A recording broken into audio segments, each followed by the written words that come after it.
प्राचीन समय की बात है।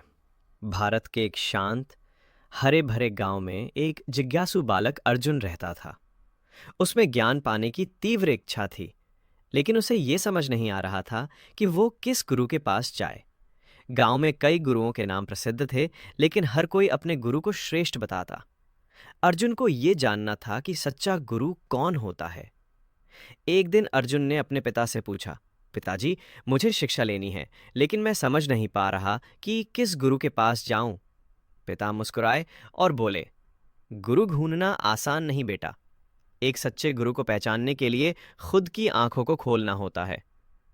फिर उन्होंने अर्जुन को एक साधु के पास भेजा, जो गांव से दूर एक पहाड़ी पर आश्रम चलाता था। वहां उसे उत्तर मिल सकता था। आश्रम पहुंचते ही अर्जुन की भेंट तीन अलग अलग गुरुओं से हुई। एक, पहला गुरु। वो वेदों और शास्त्रों का महान ज्ञाता था। वो घंटों तक श्लोक पढ़ाता और अपने ज्ञान का प्रदर्शन करता। दो, दूसरा गुरु। वो योग और तप का अभ्यास कराता था। उसका अनुशासन कठोर था और वो हर गलती पर डांटता। तीन, तीसरा गुरु। वह बहुत शांत, सरल और व्यवहारिक था। वो खेतों में काम करता, बच्चों को जीवन के अनुभवों से सिखाता और हर प्रश्न का उत्तर कहानियों से देता। अर्जुन तीनों के पास गया और कुछ दिन हर गुरु के साथ बिताए। हर गुरु का तरीका अलग था और सबकी एक अलग विशेषता थी।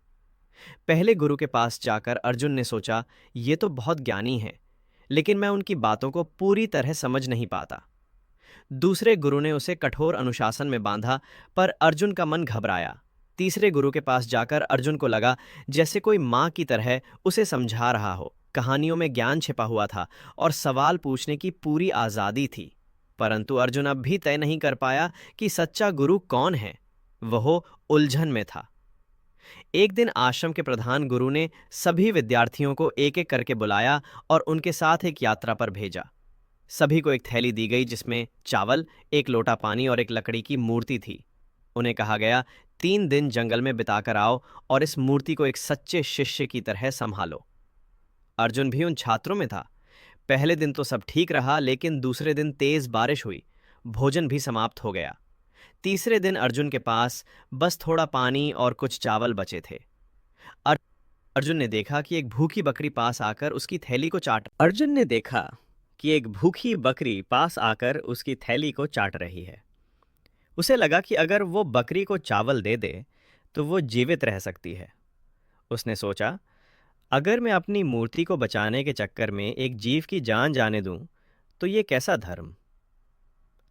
उसने मूर्ति को एक पेड़ के नीचे रख दिया और चावल बकरी को खिला दिया। उसकी आत्मा ने कहा, धर्म वही है जो किसी को जीवन दे, ना कि केवल प्रतीकों की रक्षा करे। 3 दिन बाद सभी शिष्य लौटे। आश्रम में प्रधान गुरु ने सबकी मूर्ति देखी। कुछ की चमकदार थी, कुछ गंदी, लेकिन अर्जुन की मूर्ति भीग चुकी थी और उस पर मिट्टी लगी थी। सब सोच रहे थे कि अर्जुन फेल हो गया, लेकिन तभी तीसरे गुरु, वो सरल कहानियों वाले गुरु, मुस्कुराए और बोले, यही सच्चा शिष्य है। और सच्चा गुरु वही होता है जो अपने शिष्य को ये सिखा सके कि जीवन में करुणा, विवेक और निर्णय सबसे बड़ा ज्ञान है। गुरु ने कहा, सच्चा गुरु वो नहीं जो बस पुस्तकीय ज्ञान दे। सच्चा गुरु वो है जो जीवन जीने की कला सिखा दे, जो तुम्हारे भीतर सोए विवेक को जगाए।